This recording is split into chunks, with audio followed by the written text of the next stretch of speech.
One note at a time, one member at a time. Building and sustaining a Toastmasters club is just that, one member at a time. Unfortunately, there's no magic wand that you can wave that's instantly going to give you 20 new members. Though if anybody knows of one, please let me know. Let me start by giving you a bit of background. I belong to Treasure Chest Toastmasters, that's one of my clubs, based in Yorkton, Saskatchewan, an official generous population of about 20,000 people. Membership has always been a challenge, hovering around 8 to 18 over the 5 or 6 years that I've been a member. In March 2020, like many other clubs, our club shut down as we tried to figure out what life under COVID would be like, not only for our club, but our personal and professional lives as well. After a couple months hiatus, we moved to online meetings to keep the club active. Over that summer, the executive met several times to discuss the future of the club. The current executive was burnt out, and a member were stepping down. There were some very strong discussions about folding the club. Fortunately, Faye Andrusiak said she would stay on as president and recruited myself and one other member, Kevin Hitchings, to stay on and form the executive. But that was it. 3 members, 3 executive. First thing we knew we had to do is try and get that club back up to 8 members so that we could get out of suspend status. Fortunately, we had some great support from our area and other Toastmasters clubs, and some joined us to give us a bit of a boost. That, combined with a couple of new members and 1 returning member, got us back up to the 8 by October. We ended the year with 14 Toastmasters. We lost a couple at the start of this year and gained a couple, so we're holding steady. We also have a new executive team in place. I'll share some of the things that we've done over the last couple of years, as well as some information and tips that I've learned from other clubs. We still have a long way to go to build up membership base and get the succession plans in place for our executive, but we're moving forward and we're still active. I'm a proponent of starting with strategy. 1, it helps align your team and focus your efforts so you're not duplicating work. You'll be able to understand what works and what doesn't. It alleviates a lot of stress because you know what you need to do. And it makes it easier for your executive team who are likely stretched as it is. As Dale Carnegie said, an hour of planning will save you 10 hours of doing. You don't need to create a pages-long plan, but if you have a framework of what you're going to do, when you're going to do it, and who is going to do it, it allows you to focus your efforts. You can provide updates on what you've done, what's outstanding, and if there's new opportunities that you can take advantage of.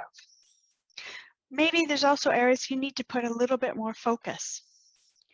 This is really your club success plan with some detailed discussions in specific areas.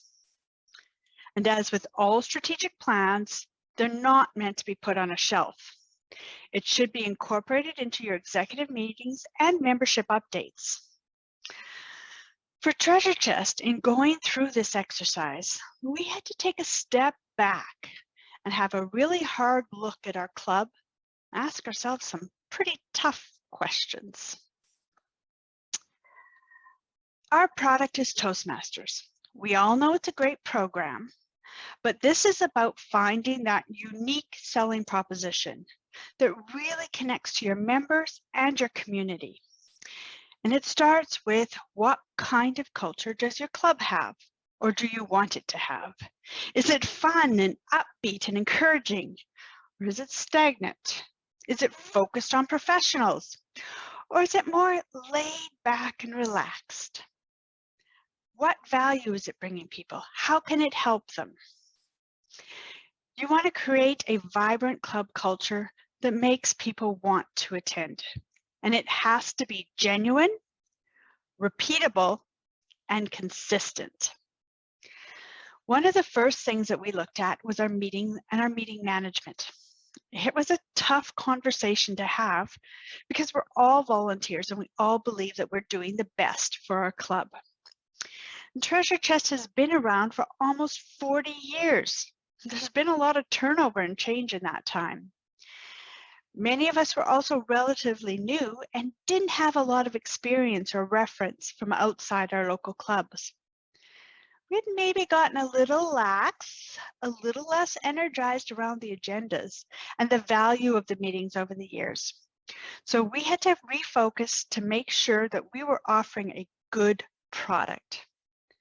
For example, if you're holding 1-hour noon meetings, chances are you're working members. So you need to make sure that you stick to the times, your meetings are run efficiently, but they're also engaging and providing value. If you're about education and learning, make sure you have speeches and educational sessions that provide real life value for people. Look at the times and the places that you're having the meetings. Is it conducive to attract members that you've identified? For example, I work with one club that's actually moving from a noon-hour meeting, because there's lots of noon-hour meetings in their area, to a morning meeting to attract working professionals. With Treasure Chest, we've traditionally been an evening meeting club, but we're trying out a noon-hour meeting because we found that some of our members struggle to attend evening meetings with the demand of family life and other community commitments. If you're meeting in person, is a room easy to find and visible? Do you have to wade through a security nest to try and get to the meeting? All these things add up to the experience that guests and members have. In building your plan, identify your target audience. Brainstorm ideas on who you could target, who are potential members, where do your current members come from, who would benefit from being a Toastmaster? Are there professional organizations that need to take continuing education credits? Toastmasters can apply. Identify business groups, employers, educational institutions, community organizations that you can make connections with. We use this to create a list of businesses and organizations that we could use in our public relations strategy, and I'll speak more on that later. While COVID obviously presented clubs with a lot of challenges, it also forced us to change our way of thinking. Moving to online meetings suddenly opened up a lot of opportunity for us. Instead of our market just being Yorkton, our market was Eastern Saskatchewan, and well, frankly, anywhere. Suddenly, our list of businesses was longer. We expanded our social media releases and potentially had new hooks to capture people. Managing online meetings effectively was a skill that everyone had to learn. For example, I think now we have members from 7 different communities, and with more communities joining as guests all the time. Online also worked for some of our young families who were juggling kids. They could still be at home with them while engaging in professional development. Also, understand the flux of your area. For example, if you're in an agricultural area, you probably don't want to do a membership campaign or open house around seeding or harvest, because not only will it affect the number of people who could possibly attend, but your members may also not be able to support the events.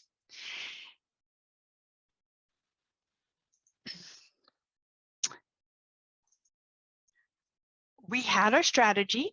We knew what we wanted to achieve. Next, we knew that if we were going to grow members, we had to get the word out and maybe change the perception of Toastmasters. Most people have heard about Toastmasters, but in talking to people, it might maybe had a stodgy or a narrow image, simply a club to help improve your speaking. And while it definitely does that, it's about so much more.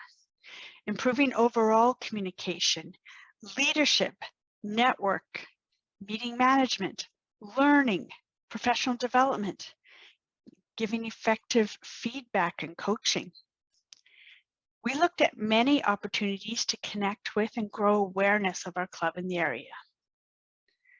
Well, it didn't immediately get us members. We do have 1, possibly 2 joining us now, One of our most successful community engagement programs we did was an Introduction to Toastmasters program with our local college, Parkland College. It's a 4-week program, not a full speechcraft, but modeled after it, that we did for business students at the college. It gave them real-life valuable skills that look good on a resume.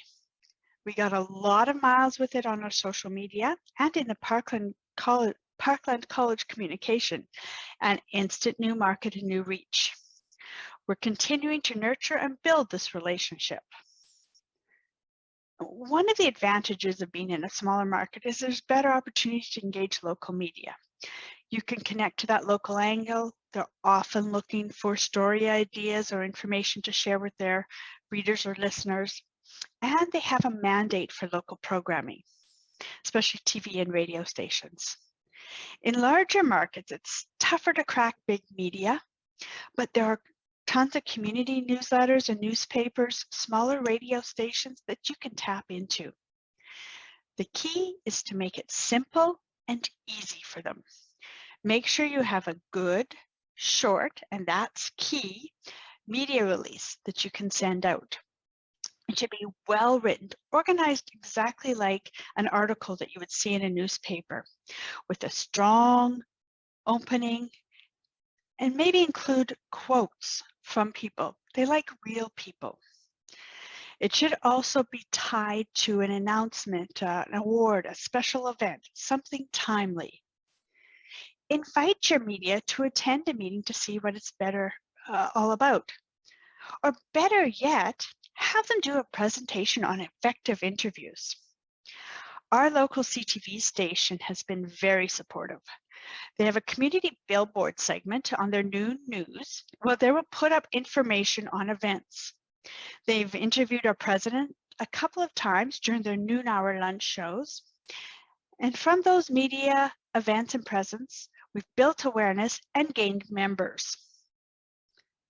When I mentioned gathering a list of businesses and organizations throughout your wider area, we did a couple of mass emails, a general information one, and some to promote our open houses. And it wasn't just big businesses. There's a lot of potential opportunities with small and medium-sized businesses as well. Entrepreneurs who want to improve their communication skills and dealing with staff, people who want to switch careers, people who work for volunteer organizations and want to improve their public relations skills. Find that unique selling propositions to tweak somebody's interest. Other clubs have had great success attending trade shows, farmers markets, and community events to promote Toastmasters. Usually, these events have a cost attached to them, so you want to make sure that it's targeting the audience that you've identified. You can partner with music festivals or 4-H clubs or even story slam events. They're often looking for judges and evaluators. And for example, the story slam events are about people public speaking, potential new members. We've printed up posters and made 2-sided business cards, put them up in coffee shops and community billboards, gas stations, sent them to businesses and asked them to put them in their coffee rooms. In some of our posters, we attach pockets and we put the business cards in them so that people could take one. Make it easy. Members were also given these cards to hand out to people that they talk to. Toastmasters International has some great templates for posters that you can use. With some of our COVID restrictions lifting, it's much easier to do this.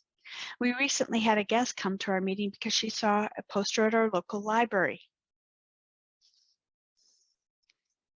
Remember, these posters and information can go out beyond your local community. Because our membership base was so small, we teamed up with another club who met at the same time, Big Country Toastmasters in Moose Jaw, to have joint online meetings. They were in a similar boat with low membership. What this allowed us to do was spread the work around. We were able to have full agendas with more people in the virtual room, which made it a more positive experience for newer members and guests. It also helped prevent burnout for existing members because they didn't have to do multiple roles at each meeting. We were doing it every week, but you could do it as a special event or once a month or on a rotating basis. It can add some excitement to your meetings, and it's a great way to network and meet new people. It also helps build connections to the Toastmaster community. If you're going to do this, I suggest meeting with the club beforehand and setting out the logistics. How will the agendas work?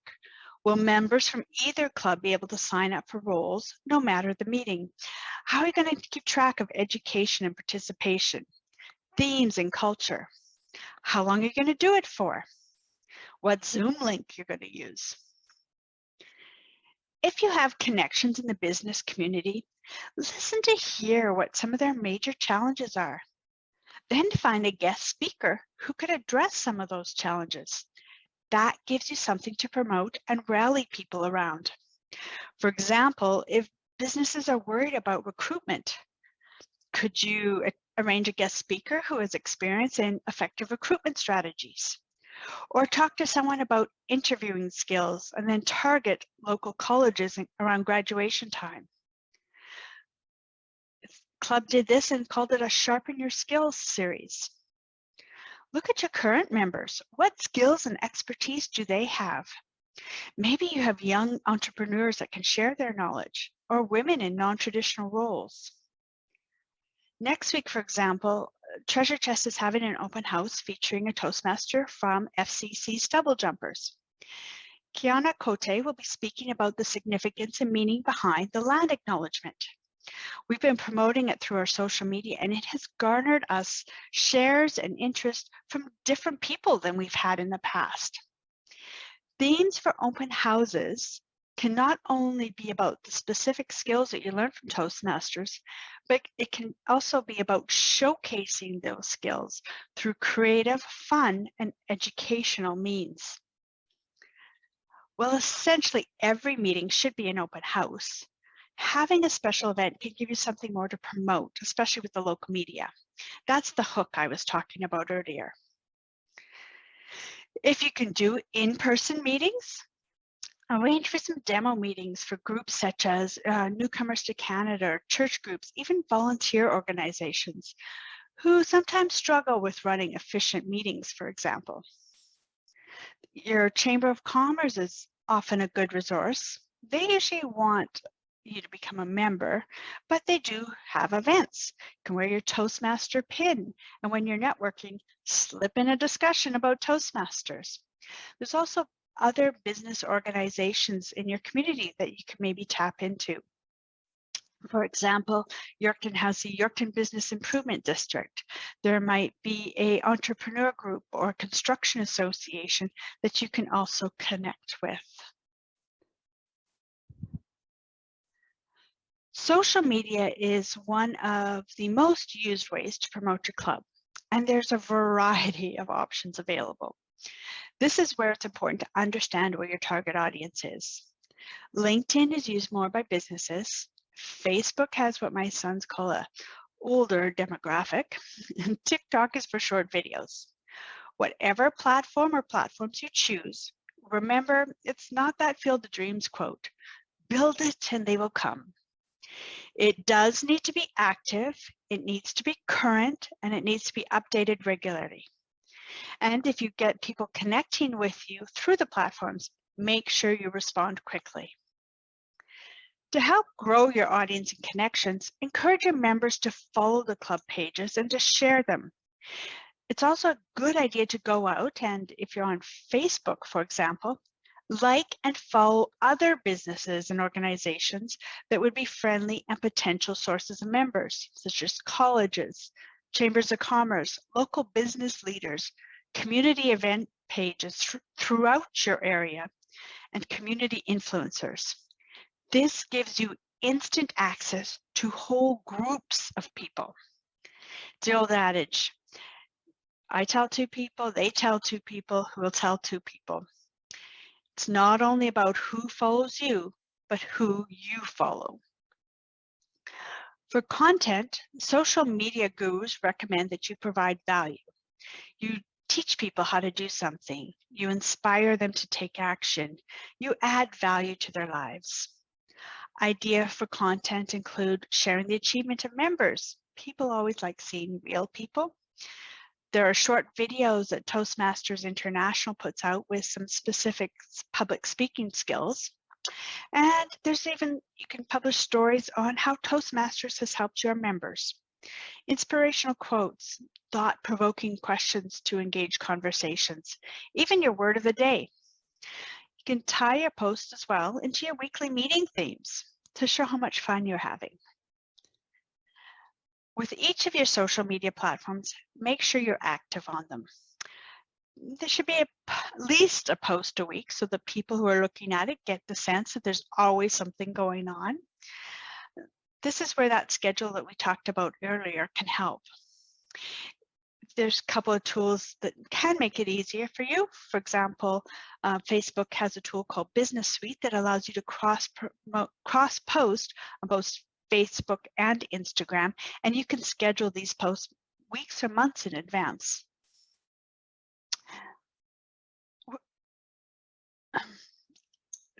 I would suggest setting up 1 or 2 people that would be prime on responding to any people that reach out through social media. You don't want multiple people touching base with them, as there could be inconsistent messaging.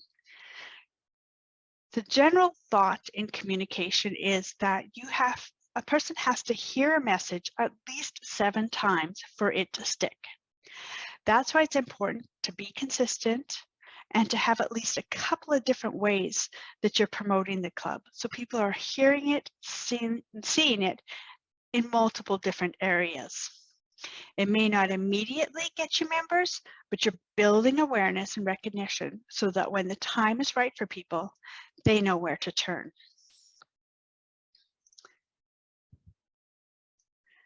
So you know what you have to offer. You've got people in the door. Now what? This is where having a strong onboarding program is important. If you're going to invest time and energy into getting people in the door or on the screen, you'd better be Johnny on the spot in terms of hooking them on the Toastmaster program. You don't want everyone inundating a new member or potentially scaring them because you look desperate either. Set up primes for who is going to follow up with a guest or an inquiry, how you're going to do it, and what you're going to offer. When guests comes to our meeting, we try to make them feel welcome and special, but also comfortable. Then we want to get them engaged in the meetings and working on their pathways as soon as possible.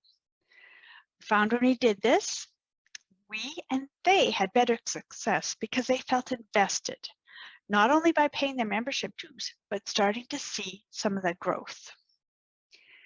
An idea many clubs do is they have one-on-one meetings with each member as soon as they sign up. They review how to navigate the Pathways portal and the club's free Toast host site. It helps take away any potential barriers to getting them engaged as soon as possible. They feel that they're connected to a mentor, and that helps them get started down the path. The sooner they start, the sooner they feel invested, and they become active, engaged members. Another program our president, Lynette Zotzman, is introducing this year is team mentorship. Because we have such a small group of experienced Toastmasters, each person has to take on a couple of mentees. These groups will meet regularly to answer questions, work through project ideas, and ensure they're taking on roles on the agendas to complete their projects. And another thing that we did is ramp up our communication to make sure that we're staying connected to our current members, our past members, and our previous guests. We do a short, and that's key, short, monthly newsletter highlighting successes and member achievements.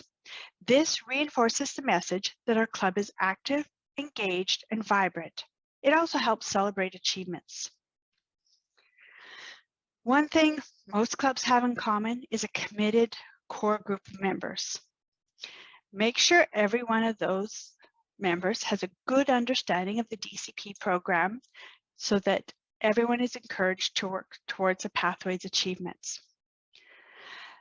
Don't make it sole focus or the sole measurement of your success, though, as it can get discouraging to work so hard to get those check marks, but not reach distinguished club status because you didn't quite hit the membership numbers required.